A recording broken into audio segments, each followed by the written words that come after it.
1811 4000। यही consumer helpline. जागो ग्राहक जागो।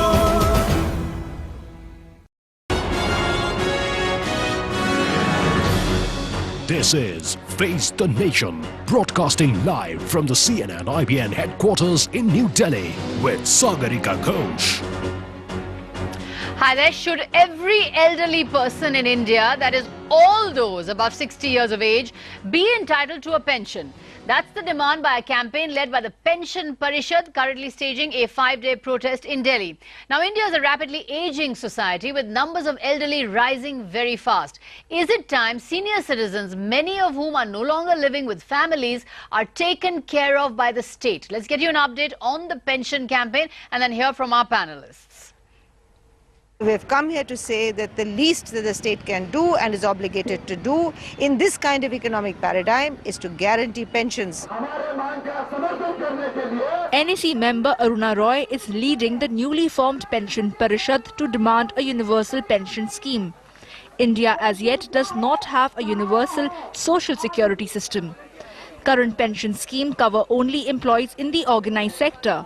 The Pension Parishad is demanding a universal pension for all elderly above the age of 60 years.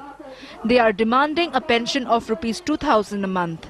The Pension Parishad says that the number of elderly are rising fast in India. There were 88 million elderly in 2009. This number is set to rise to 315 million by 2050. The pension scheme is likely to cost the government rupees 2 lakh crore per annum.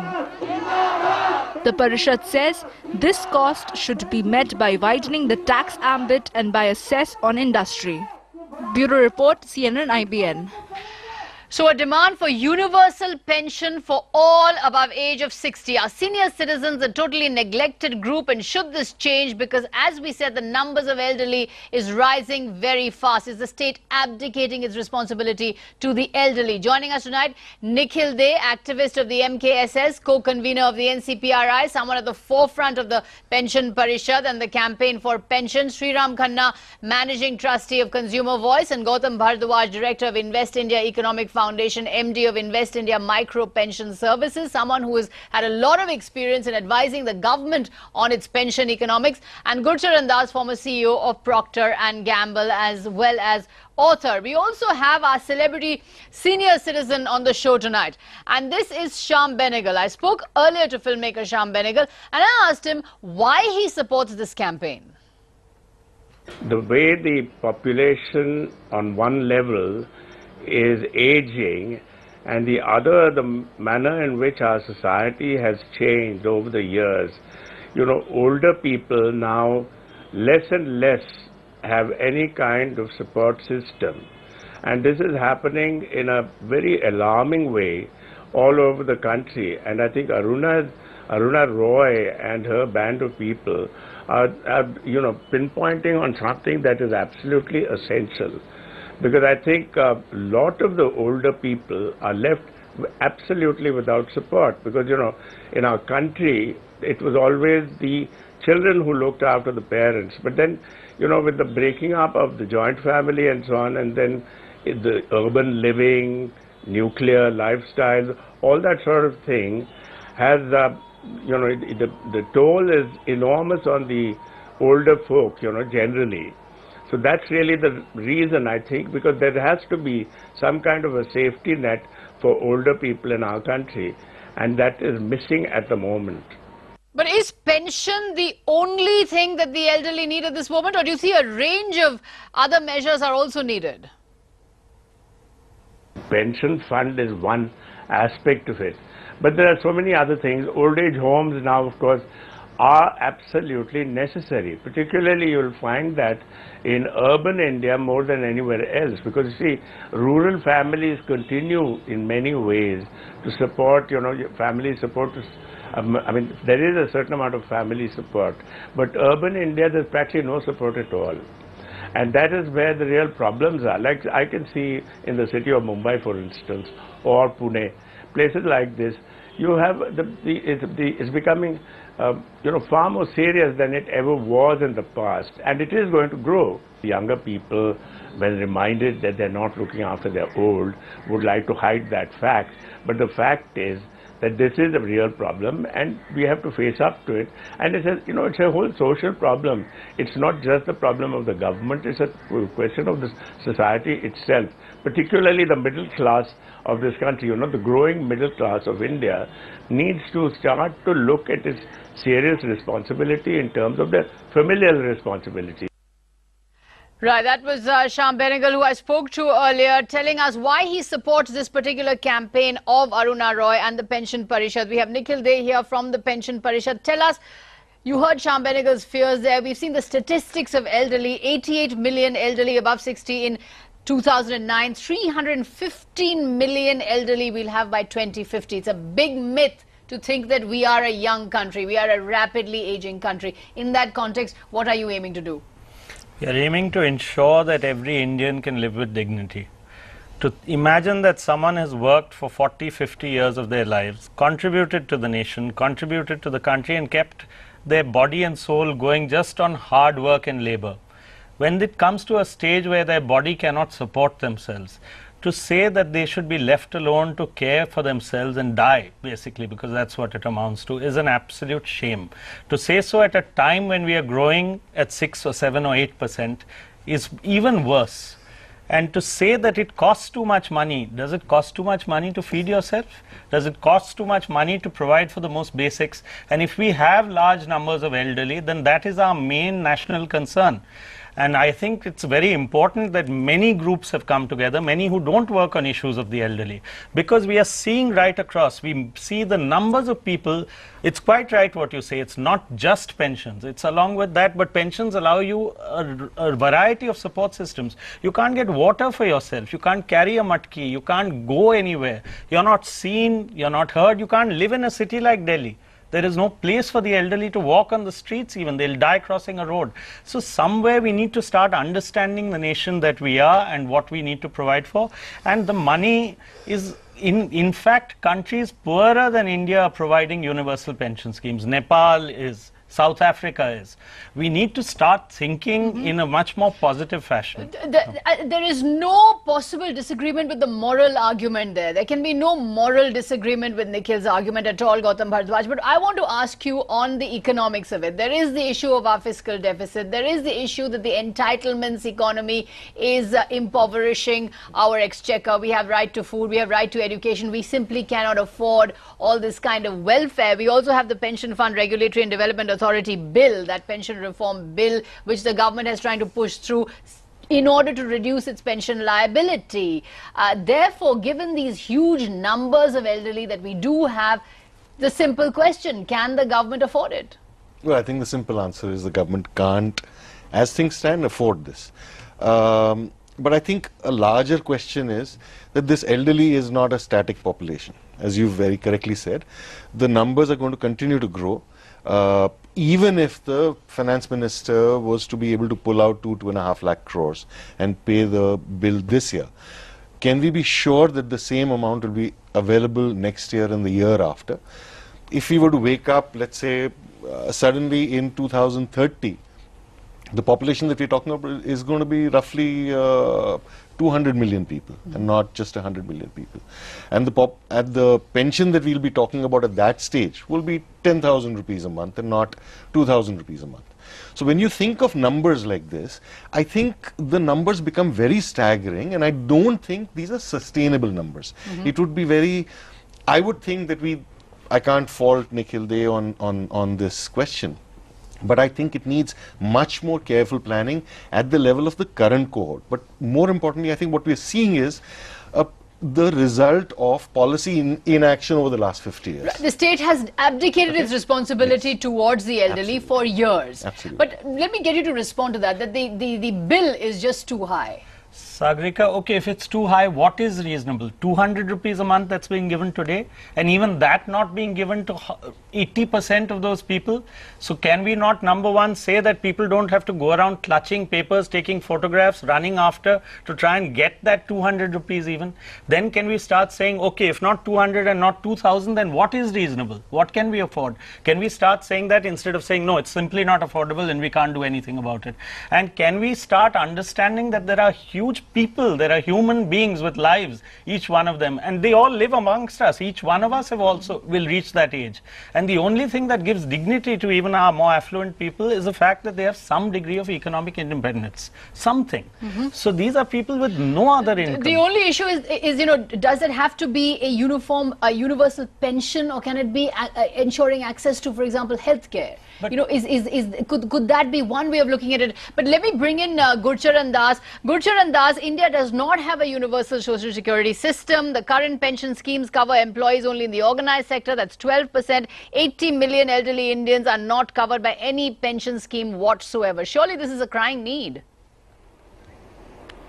Well, of course it's a crying need, and there are many crying needs in our society. You know, the welfare state, which this is a reflection of, came into being after 200 years in the West of rapid economic growth and reaching a income level of $20,000 per year. Then did those countries think about these sort of things. And so our income is $1,500 per year. At least let's get up to $5,000 a year. And you know, the timing of this campaign is amazing, because we have just been downgraded. I mean, the country is in a serious financial crisis right now. We've been downgraded as a country, and we are talking about this right now, when we should be actually cutting back on subsidies.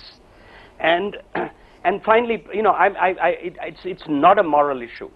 You're going to try to say, oh, but he's not compassionate, I'm compassionate.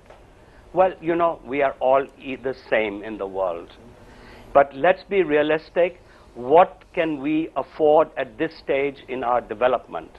We are still a poor country. And a poor country cannot begin to behave like a rich country. Right. And why give a pension of 2,000 rupees? Give a pension of 1,00,000 rupees a month. Okay. That will give even more dignity. Let me extend your argument to Shriram Khanna. Should then the state not be burdened with these kind of payments? Should the responsibility for senior citizens be much more with society, much more with families, much more with stakeholders? Is that what we should be pushing towards? See, what our friend Gurcharan Das is saying is something of a senior citizen who has cozy investments and monthly incomes coming from all over the place, and he couldn't care less by that impoverished person who has nowhere to go. His family has abandoned him. He has no money for food, no money for shelter, no money for healthcare. You can't say you wait on till India reaches $5,000 per capita income. That'll be 20 years down the line. Absolutely. And there are millions of people who need care today. So I'm not saying you don't wait. Okay, you wait to put public money. But let me tell you, there are people in this country who have worked through their youth, never saved a penny, and if they had saved throughout their working lives, they would have had pension from their own money. Right. Now, I'm only asking. Let me just put that to you. You know, we're speaking consistently of pension, but you know, as Shyam Benegal said, there are old age homes, service providers to the elderly, service sector to the elderly, security to the elderly. Now, if those needs are taken care of, then surely, and old age homes and providing services can be done on a public-private partnership basis. If you're worried about the cost, would you be satisfied, or is only pension going to satisfy you? Are the other ancillary measures not enough? It's very interesting, Sagrika. Actually, we've been on the other side of the debate on cash transfers for a long time. Pension is a cash transfer. It allows you... This time you're actually arguing for the cash transfer. Yes, pension and is people like Gurcharan Das are saying... Pension is an ideal cash transfer. Right. Because it allows you to choose what exactly you need. It allows you whatever little amount of money. Maybe 2,000 rupees is not considered reasonable by Gurcharan Das, but for him to say we wait 20 years, it's an amazing... You know, you have been, you argue that cut subsidies, instead give cash transfer. As Nikhil is saying, this is a cash transfer. Are you talking to me? Yeah. I would say, I would say that this is now the time to cut subsidies like diesel. We have to cut subsidy on fertilizer, and we have to make our nation affordable. With these things, that first you must bake the bread before you begin to distribute it. Now, having said that, let me say that I support something like the RSBY, Rashtriya Swasth Bima Yojana, which is a program, and the reason, which is an insurance for health, for a universal insurance for health, and the government pays. It's just BPL actually. The Rashtriya Swasth Bima Yojana only covers BPL. All of them are. Okay. The point here is not to quibble about, but it is for the poor. And the point here is, I support that because one, it is affordable, and two, it is tangible. And here in this particular case, I would do it as a real exception. I would say we have to now think of a country which is going to grow, where people have to work, not create bogus jobs as we create, but real jobs. And that you get through growth, through hard work, and not through entitlements. You destroy a nation's culture when you create entitlements, where you say that from birth, cradle to birth. Why don't we then have cradle to birth? Do you want to respond to that, and then we go into break? Of course I want to respond. The people who we are talking about have worked all their lives without a single entitlement, without any subsidy, on their own hard work, and they have contributed to this nation's growth rate. And it is a complete insult to them to say that they have depended on some kind of largesse to survive. But now they can't work. Their bodies don't help them to work. So surely at that point we should say that it is payback. It's a cost that we should have made sure that they had adequate amount left over for a pension, which is what pension is. It's a part of your working life extended to later for security. This is not an entitlement or a dole of a different this kind. argument of pensions was actually used by the trade union movement in the 50s and the 60s. So you will find wherever labor was organized, there is a pension. In the public sector, in the government employees unions, in the large companies, they created a system for themselves, and they forgot about the poor and everybody else who was outside the system. It's a very expensive system. It is. I'm not saying we're spending 100,000 crores. No, I'm not saying it's not. But what I'm saying is, are we saying that we cannot afford any welfare? No, you can afford it, provided you can force everybody to put aside a part of their income every month into a pension fund. No, but why you have to force everybody. Why can't we force a part of that growth, which is income of the country? Why can't we look at it as a structure? We have huge numbers. We have a huge country. We have to produce a simple system, and we are not asking for the earth. Actually, that 2,000 is just half of minimum wages. Let's start talking about what's affordable, but let's universalize. Let's make sure that no one is left without any kind of security and some degree where we can start thinking about how we deal with these large numbers of people everywhere. And I invite Mr. Gurcharan Das to come for just 5 minutes to that dharna where the people have come, and just talk to them and explain to them how they will wait 20 years. How they will wait 20 years. Yeah, Gurcharan, we're going to go into a break. And it's not an unreasonable demand. We're going to go into a break, but I have to go into a break. I have to, pardon me, take a break. When we'll come back, I'll ask you to respond to the points that Nikhil Dey has made, and also to respond to the fact that this is only going to cost 2% of the GDP, and will that make such a big difference to India's fiscal deficit? Let's take a short break and come back.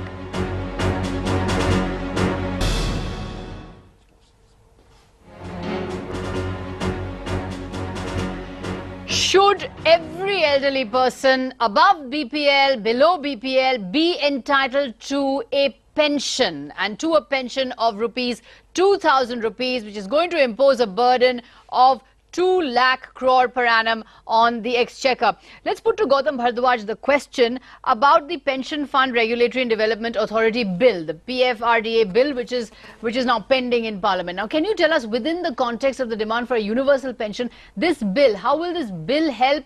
Will this bill only partially help? Will this bill not help at all? How does this bill fit in this context? I think the bill is an important bill. It will help at 2 levels. One, it will enable and encourage people who are currently young and who can save for their old age. it'll provide them a secure environment which they can achieve that.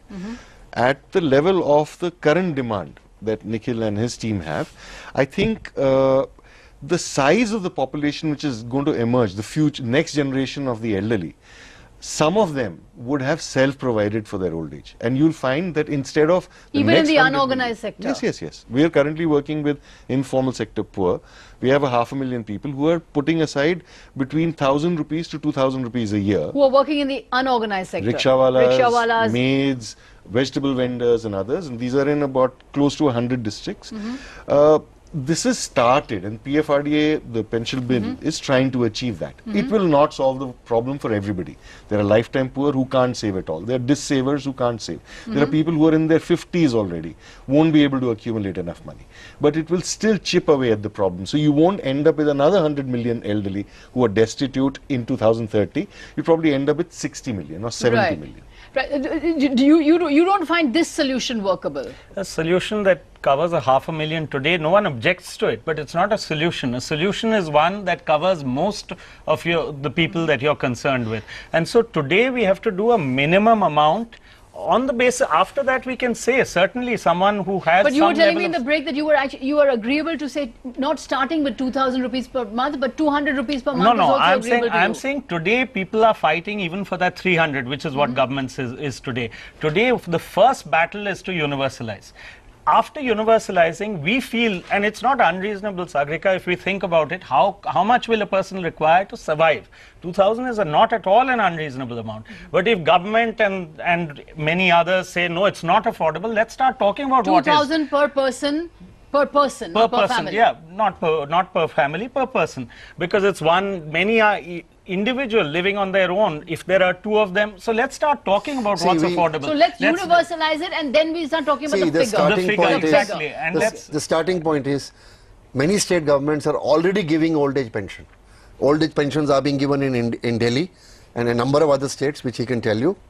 But they are covering only a small number of people. There are limitations to the budget. Then the few selected people get it. They get it after bribing. They get it after running after paperwork. The thing is already being done by state government, which means governments are already allocating money for this. It's not enough to cover everybody. But I think there's an issue there, which is that states are giving different amounts. Right. So Haryana is giving 1,000, Delhi is giving 1,000. No, the idea here is, if there is political intent in state governments, then why can't we have a political policy about universalizing this and having a plan to implement it? You can't do it today.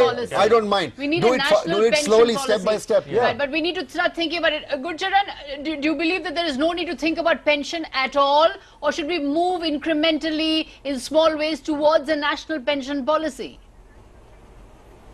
No, of course it's a good idea.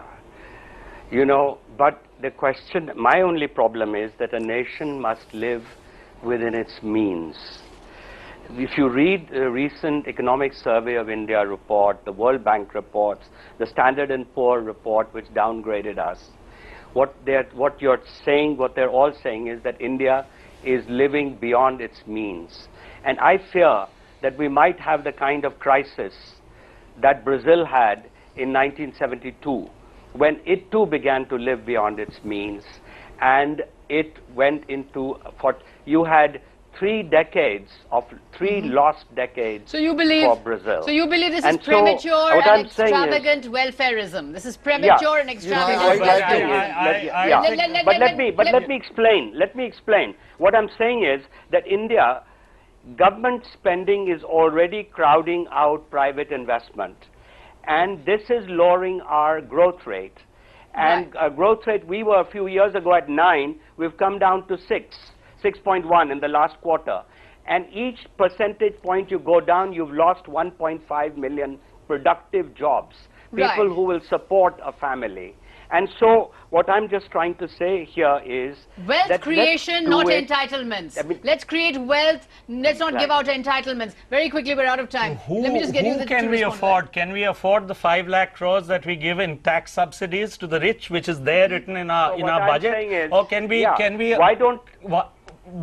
afford what level of taxation in this country, the countries that We Mr. can Gurcharan afford a Das is high talking level of about. taxation. And in We Brazil, can't you have a afford to levy universal a cess. pension. Right. You have at half of minimum But that's wage. exactly in what South Gurcharan Africa. Das is saying is not right. Yeah, but Brazil, Brazil the is country he gone quoted, beyond has a fantastic $10,000. safety net. Okay. And it, Yeah, but Brazil has $10,000 income. right. So, but They can afford it. Today, But we what cannot. can we afford? We can't afford $1,400, which is So their what can minimum you- wage what a do you month. want to cut? But we can afford So the the question same is, do you want to cut countries. Narega? What? We're completely out of we're time on already this one, beyond our unfortunately. Can we afford to have our elderly die without a concern? That's the question. See, I just like to add Gurcharan one point. maintaining we cannot afford extravagant and premature welfareism. Nikhil Dey saying, can we afford to let our elderly die? This is a polarized debate. Unfortunately, we're completely out of time on this one. We do need to puncture the notion, however, that India is a young country. We are not. We are a rapidly aging country, and senior citizens and their welfare perhaps need to be built into party manifestos. Just as politicians run after the youth vote, perhaps now they should looking for the vote of the senior citizen, and that's where the welfare will come. Thank you very much indeed. Nikhil Dey, Sriram Khanna, Gautam Bhardwaj, Gurcharan Das, thanks very much indeed. What are you telling us there? Are the elderly the most neglected constituency today? 87 years. Thanks for watching.